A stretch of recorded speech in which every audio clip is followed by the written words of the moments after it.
This is Two Blokes Talking Electric Cars with Stephen Fennick and Trevor Long. Thanks to NRMA Insurance and Uniden.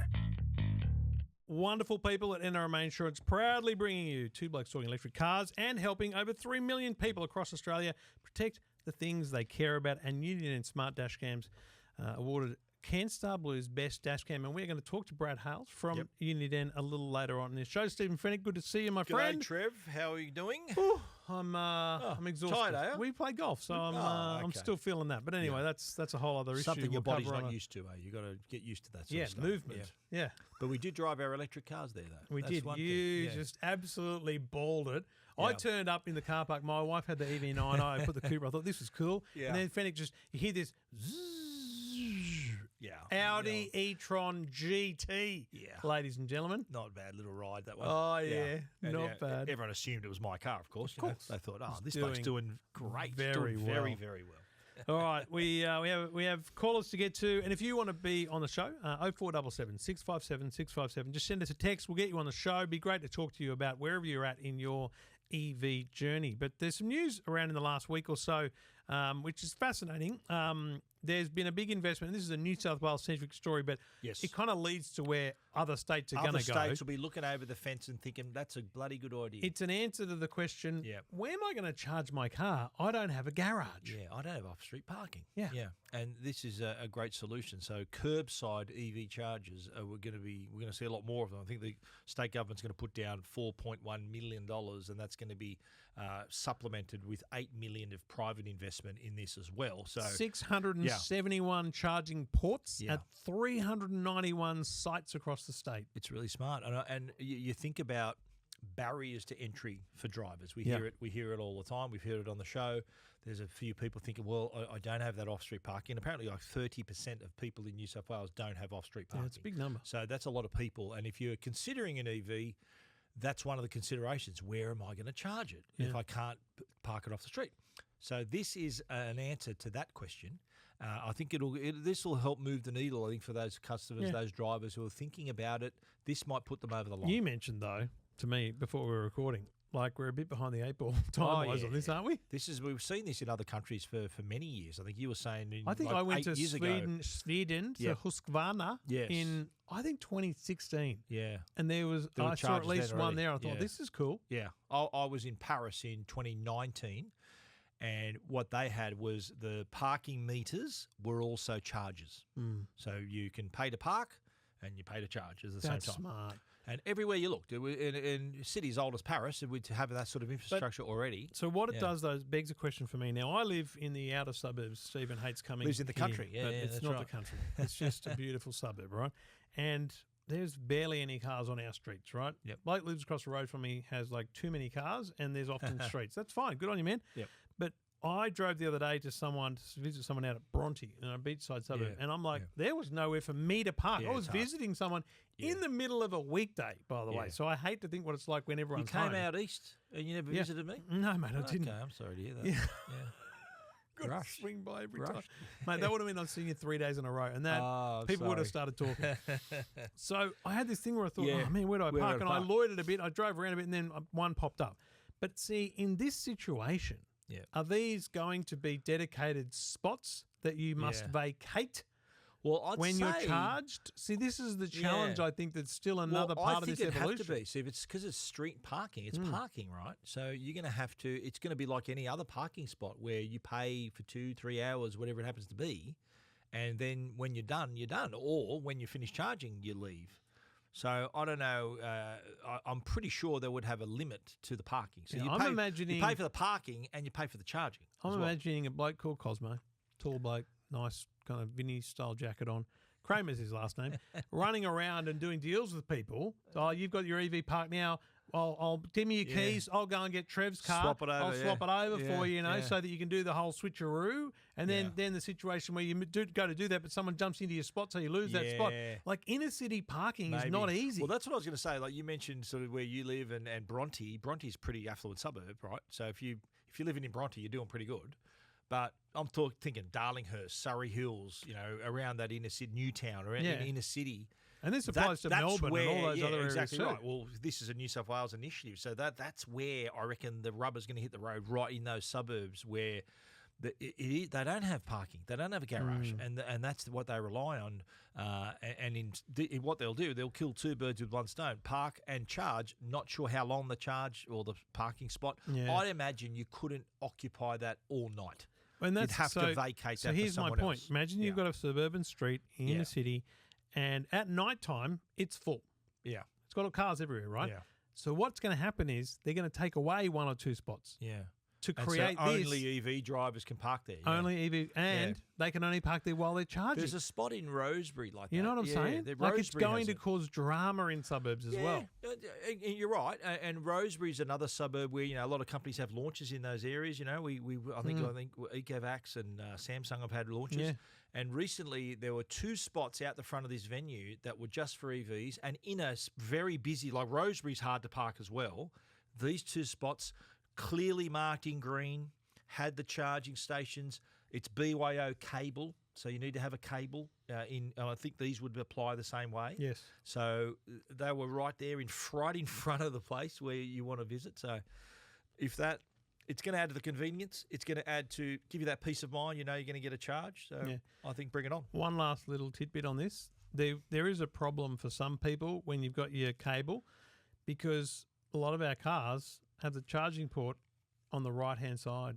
And if it's parallel parking, you're going to have to run the cable behind your car. Those cables are pretty long, though. Most of them Most are of long. them, but it also creates a big kind of hazard, I think. So there's going to be, I'm just predicting all of the outrage stories. Yeah. They're taking away our car spaces for these bloody EVs, and it's a trip hazard, even though it's not across the footpath. It's, it's people might walk along the gutter. I don't know. You can just imagine the stories, though, can't you? Well, But you know what? It's the new reality, mate. It's what we have to do if we're going to support it. Of this what was getting up there now in terms of sales. I think we're up to what the last new sales figures, like 10% or something, or around that point, were new EVs. Starting to hit real numbers. So the needle's moving, and the initiatives like this is going to help it move even further and encourage people. Will give them assurance that they're not going to be left posted if they have an EV. Now, the other thing I just want to quickly raise before we get to calls, we talked a few weeks ago about, there was an email or a caller that talked about how executives are now getting new cars and they're installing EV chargers in the car park, and how outrageous is that, because no one else is getting free fuel and all that kind of stuff. And someone sent me a message. I'm sorry, I don't know who you were because it wasn't listed and I've lost the message now, but I made a copy of it. Feedback re our discussion. Yes. Aren't you being a bit naive? Yes, it's the way I live. It's my basic status. Execs have packaged cars and they often get ICE, as in petrol, included it already. Yes. So it's already free.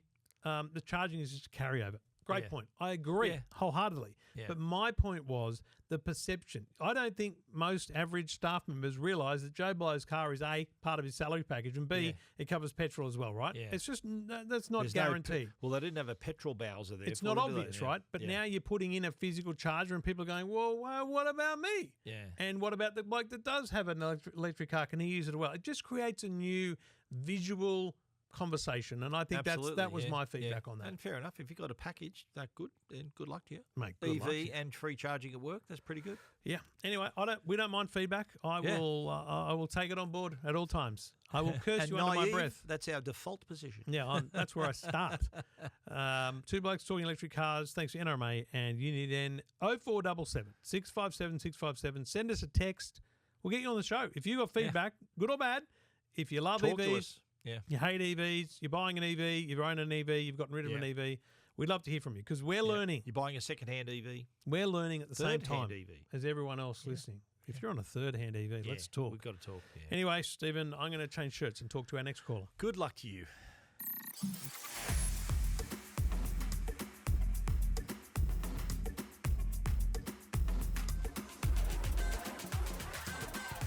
All right. Two Blokes Talking Electric Cars, thanks to NRMA Insurance and Uniden Smart Dashcams. Stephen Fennick, Trevor Long, we are taking your calls. If you've got a tech question, no, this is not the show to call. All right, that's what I normally say. Wrong podcast, Trevor. Look, we've made that mistake a few times. We do a few shows. It's Two Blokes Talking Electric Cars. But if you've got a question about electric cars, you own an electric car. Yes. If you hate electric cars and you've been listening to an electric car podcast, I am fascinated by you. Please get in touch. Techguide.com to EFTM.com. You can text 0477 657 657. That's what Ryan did. Ryan's on the line. G'day, Ryan. How are you, mate? G'day, gents. How are you? Going pretty good, mate. Very well. We understand we woke you up. You're in the US, so thanks for talking to us right now. No problems, mate. Mate, we've actually spoken before on the EFTM podcast when you wanted to talk about your love of your Tesla Model 3, and you also at the same time owned a RAV4 hybrid, but you've now evolved into a two almost electric car family, shall we say. Tell us about the driveway today. Yeah, mate. So, a couple of years ago, we had the RAV4 hybrid, Mrs. Work car. We've now moved, and when we moved to Canberra, we had to give away the work car. So we decided to buy a PHEV. Well, actually, I'll back up a little bit. We were going to get a Model Y. And, yeah, so, but then you realised it's the ugliest car in the world. According to Trevor. I didn't. Yeah, I didn't, but the wife did. Yes, so she's with you there. She's with you there, mate. She didn't really like the look of the Model Y. Yep. Yes. Nice. And she was also driving my car for a little bit there once we gave the RAV4 back. And you know how you've got the phantom braking that happens from time to time in the Teslas and that? It was freaking her out. She's like, no, I don't like this. She didn't like the regenerative braking? No, phantom braking. It's that kind of... No, the phantom braking. Sorry, okay. It's an issue. Phantom braking. Wow. Yeah. Okay. Yeah, from time to time. Anyway, so I'm you've had happy to be that a bit of a Tesla, beta tester. But how long you had that one for? A couple of years? Tesla I bought in 2019, so I was one of the first to get a Model 3 when it first came. And you still got it? So how's it running right now? Yeah, still got it. Perfect. Never serviced it. Cabin filters, washer fluid, tyres. That's it. Yep. Yeah, so fantastic. So you ended up getting rid of the RAV4.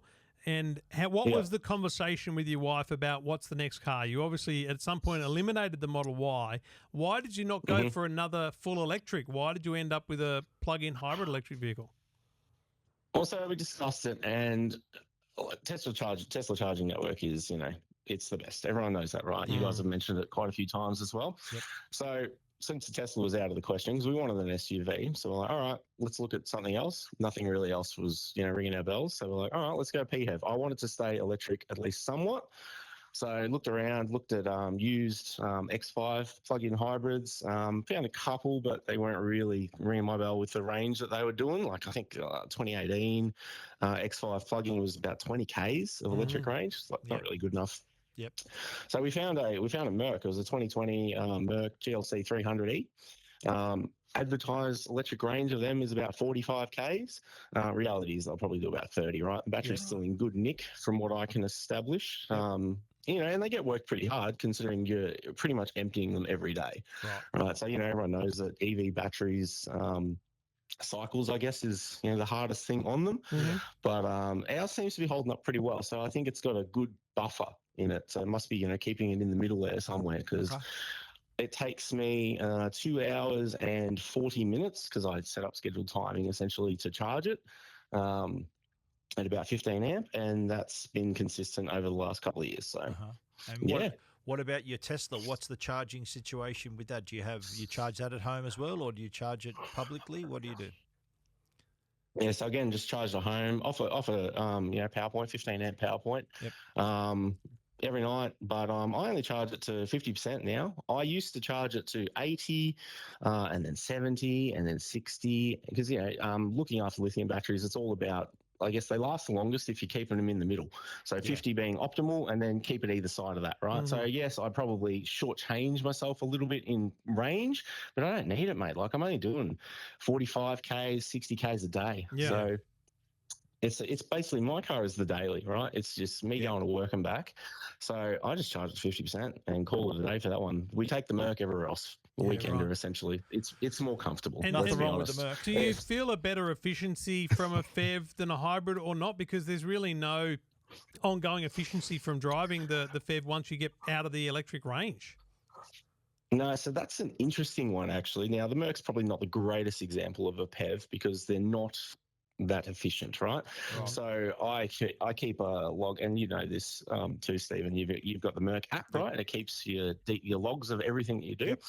So I reset the trip computer, I think like 5,000 Ks ago, whatever. So it's got a combination of highway and city driving in it, right? And this only works 12 Ks away. Or sorry, it's 12 Ks daily, right? So 6 Ks work, 6 Ks back. So the charge, the 30 odd Ks that we get out of that is fine. The short commute, I guess, she averages about 25 to 30 kilowatt hours per 100 Ks, right? So it's quite a thirsty car as an EV goes, right? Yep. Yeah. And on the highway, it uses about 7.5 litres per 100. So again, quite a thirsty petrol car, I guess, if you're going to compare it to that. Overall, over the last 10,000 Ks, I think I looked at it, it was like 4.9 per 100 was the combined average, essentially. Right. That's about the same as what we were getting in the RAV. That's interesting. And that's also, it is, isn't it, right? So like combined efficiency, if you are doing the odd highway trip here and there, it really eats into that cost, I guess, per kilometre. Yeah. Now, here's what I'm curious about. You had this almost electric second purchase there with the Model Y, but your wife thought it was ugly. Leave aside the braking. Let's look forward another little while, and you're thinking, okay, the Merc, we can probably get out of that at the right number. Because of the just swathe of cars coming into the market, obviously the EV9 I'm passionate about, but that's a big car.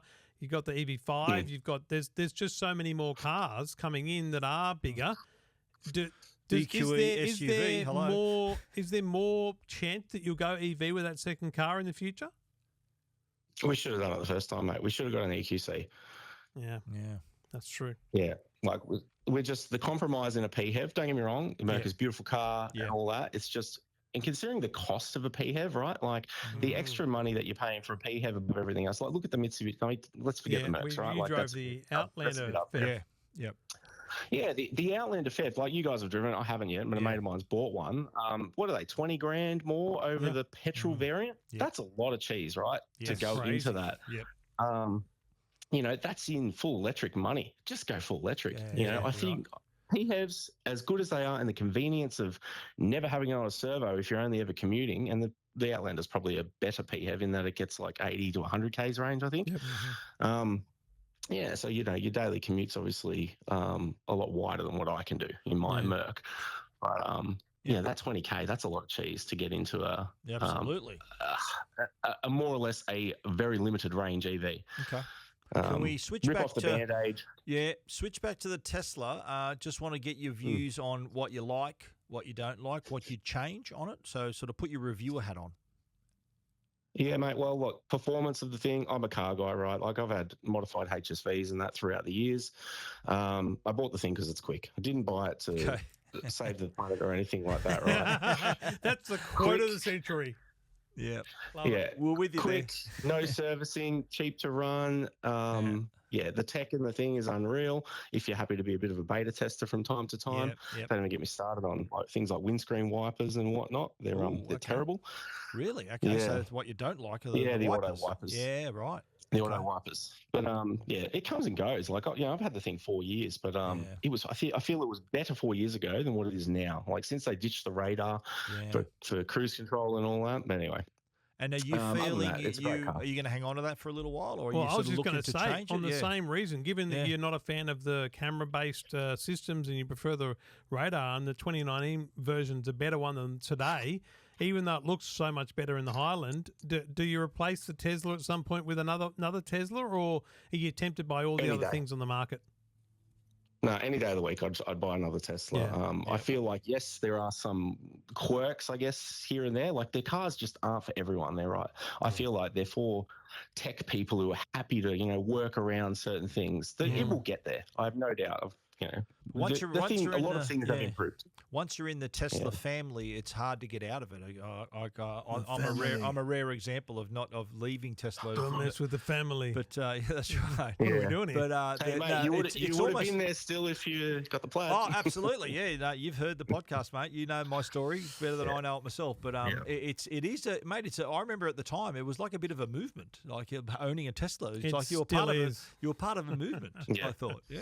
Well, I still feel it is. A lot of people probably defend the brand a bit too much. The fanboys out there, like, don't get me wrong, I have my moments where I do as well. Yep. But things I'd like to see Tesla implement. So finishing up your question, it's probably an app store, third-party app store. Yes. Bring that on.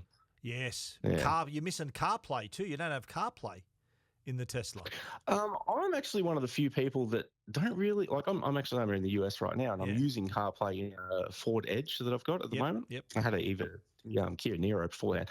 I actually am not a huge fan of CarPlay. I like Tesla's implementation with the Google Maps and all that. Yeah, and your point is that if they implemented a third-party app store, the key apps that you might need would be ported across and created, and it's a pretty big market. It'd like CarPlay then, yeah. Yeah, interesting. Because I'm a newbie. I'm a newbie to mentioned- CarPlay. After my driving a Tesla for 5 years, I was only been using CarPlay for the last 6 months, last 8 months. Yeah.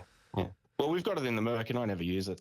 To be honest, the way it takes over the entire screen, I don't like it. I'd rather keep the Merc nav going, which isn't too bad. Yeah, good on you. Good. Well, fascinating insights, Ryan. Good to hear from you again, mate. And glad you're. I'm glad you're well, but I'm sad you didn't go that EQC, mate. That sounds like a regret that you missed out on. Next but time.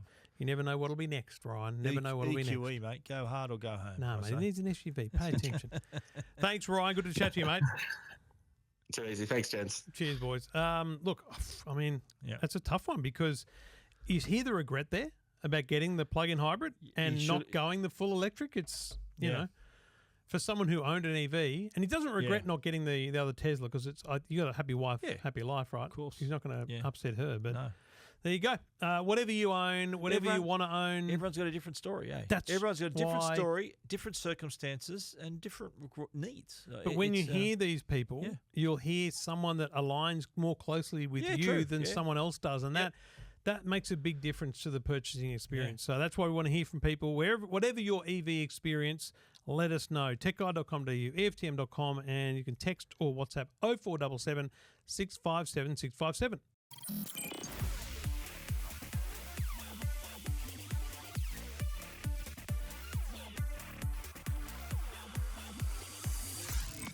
Just rocking along You with the music. dance man, it's awesome. you. Trev, how important are dash cams in our cars nowadays? Mate, it's I essential. tell you, first thing I bought. I think it's becoming as important as your seatbelt. Would you agree with that? I think it's Getting that way? I think it has to be.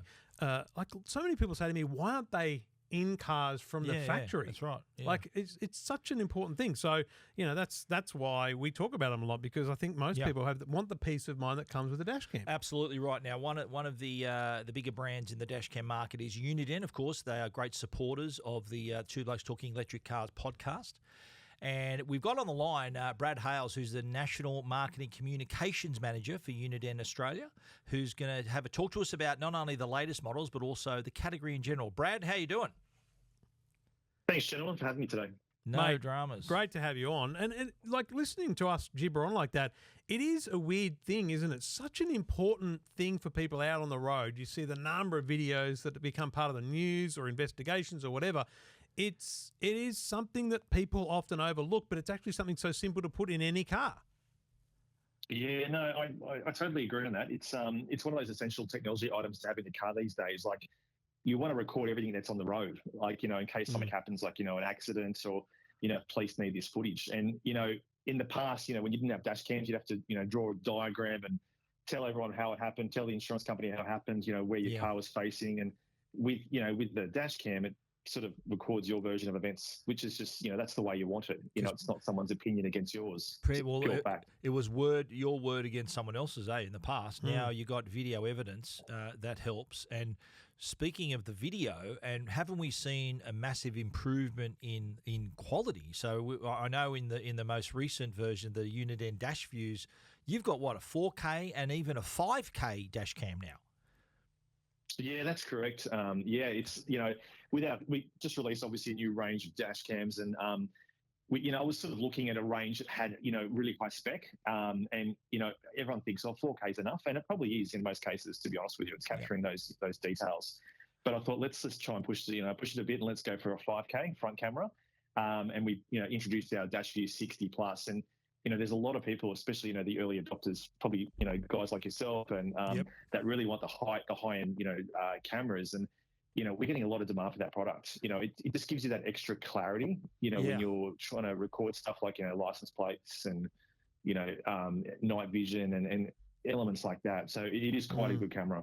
So, like, it's very important, like you mentioned, the resolution, like that sort of detail means a lot on the road, like number plates, street signs, car makes, models. But to achieve that under the hood, you got a pretty decent sensor, haven't you, to capture that, especially when in low light situations at night. So that sensor really has to be top line. Yeah, 100%. So with all our so the way our dash cams are is we've got two series. We've got our dash view series, which is our high end sort of spec dash cams, and our low end, which is our not our low end, but our everyday sort of dash cams, which is our iGo cam. Yep. So everything to do with our dash view series, we put in a Sony Starvis lens in there, which, yeah, as you said, it gives you that sort of higher clarity. It improves like the low light performance. So that's one thing that we've noticed, that, you know, many accidents do happen at night, and, you know, number plate, recognizing the number plate is a critical element. So the Sony Starvis Sense lens really sort of achieves that by, you know, picking up that finer detail. And it's not just that; it's you know, improves the dynamic range as well. Yeah, I was just going to say, Brad, that's something that you guys know. Also, you do security cameras and a range of other things. But people, I think, don't realise sometimes when they see a dash cam and it's $100, and look, it's great to do the basics. But when you get that sun beaming through as you're driving into the sun, come out of a tunnel or something, you know, those kind of moments, that higher dynamic range makes a big difference. And I think you kind of overlook that sometimes when people shop on price. You really do need to understand the kind of tick boxes you need to make on the different specifications of different dash cams. Yeah, I think so. And I think, you know, even if it doesn't have the Sony Starvis sensor in there, you know, we try to obviously put a lot of quality into our products, even our iGo cam range. It starts at around the $99 sort of price point. And, you know, we sell everywhere. We sell at every retailer. And if we're not selling at any retailer, we've probably got a retailer wanting us to sell our product with them. You know, I think we had $100 dash cam sold in Audi supermarkets. Yes. How'd that go? That seemed popular. It was one of the, you know, I believe it was one of their better sort of deals that actually had it. It sold out the whole weekend. Yeah, right. And we're talking multiple thousand of, you know, of the one dash cam. So that's happening again in October. That's how popular it was. Okay. And yeah, so it's, you know, the thing is, I think it's a bit of a compromise. You try to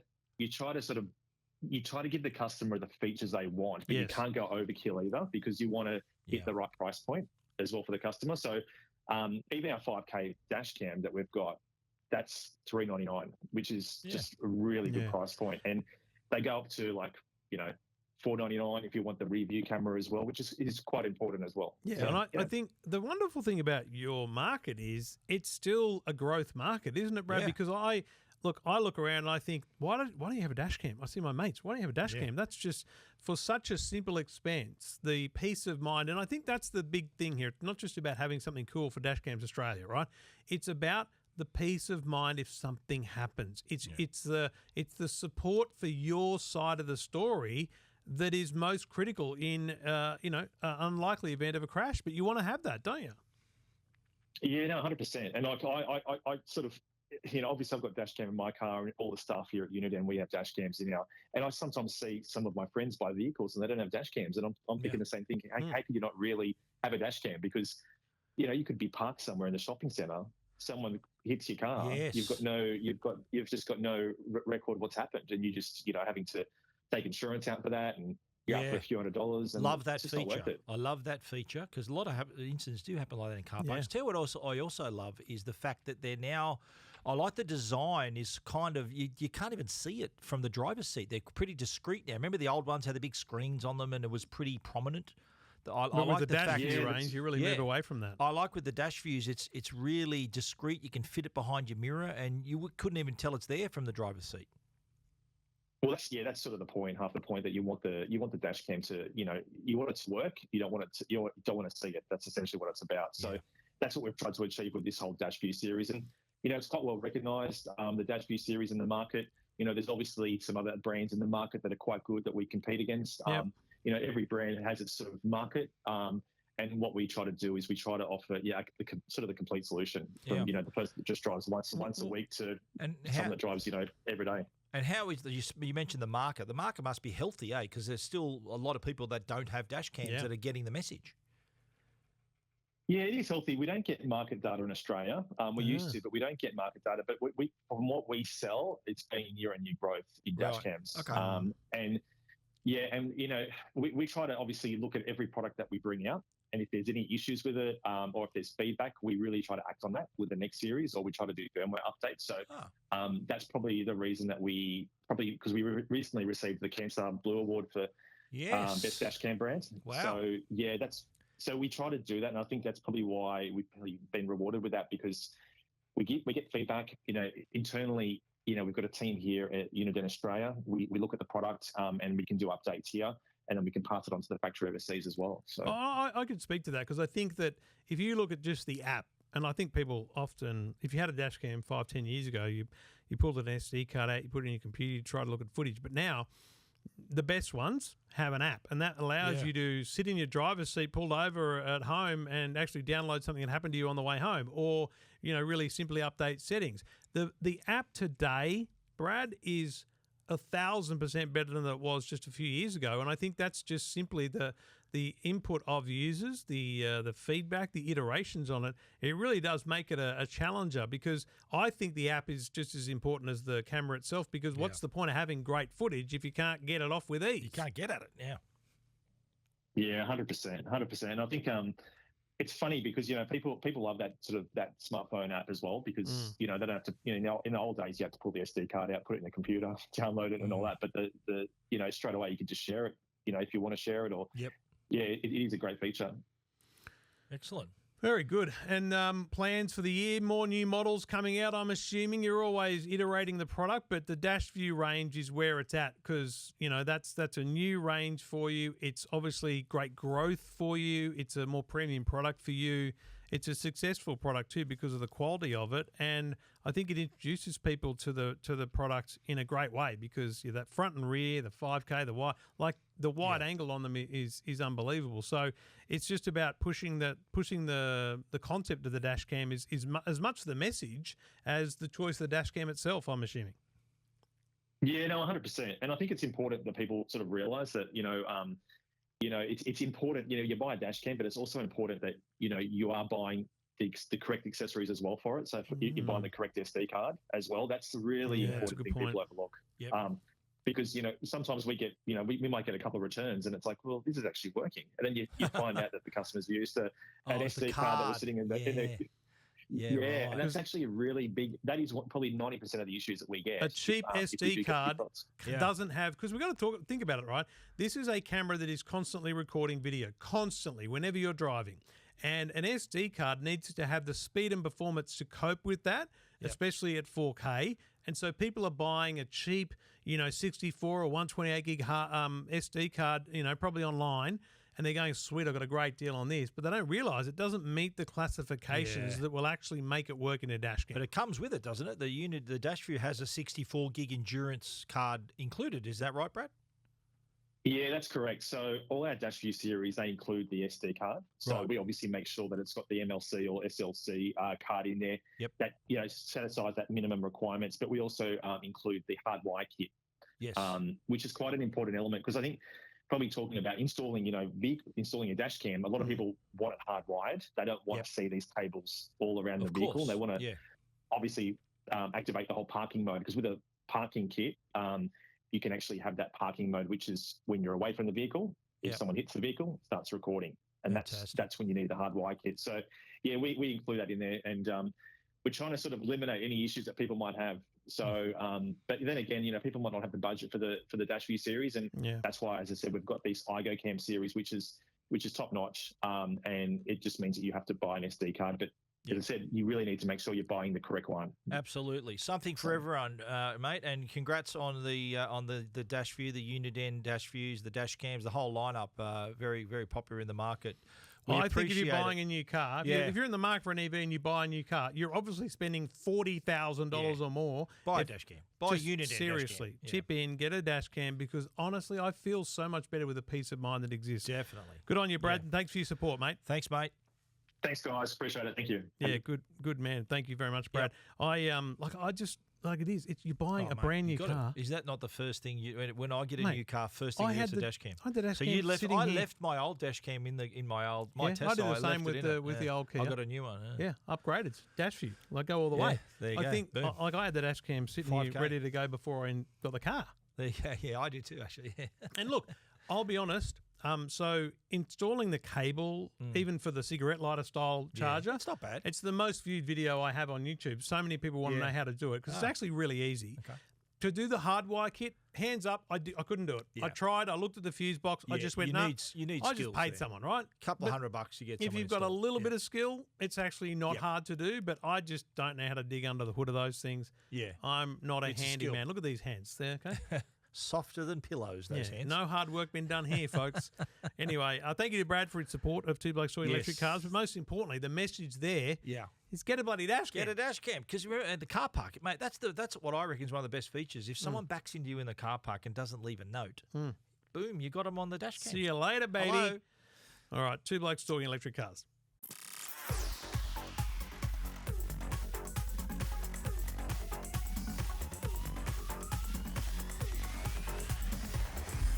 Welcome. See, Great to have you I was company. playing the keyboard that time. Yeah, it's Just not bad. try to mix it up. You a know bit. that ad? It's Work Day or something like that, whether it's don't call me a rock star or don't call people rock star. Have you seen those ads? You haven't? No, I see them all Who's the the time. brand? What's the Work Day, I'm sure it is. never seen it. Wow, they You have must like watch a really lot of big pop television. stars and rock Yeah. stars saying, "Stop calling your staff members rock stars." I have seen that. I have seen And that. there's one yeah, where the yeah. executive's going, "Ding, ding, ding." He Yeah, goes, I "Give me ha- your air guitar," and he yeah. hands it over. Bloke walks out and he goes, "I got another one." Oh, that's a great line. Okay, I have seen that one. Yeah. Anyway, You watch far more TV than I do. I'm a bit worried myself, about but- Brad, who we just spoke to, listening to this and thinking, Yeah. "I'm sponsoring this."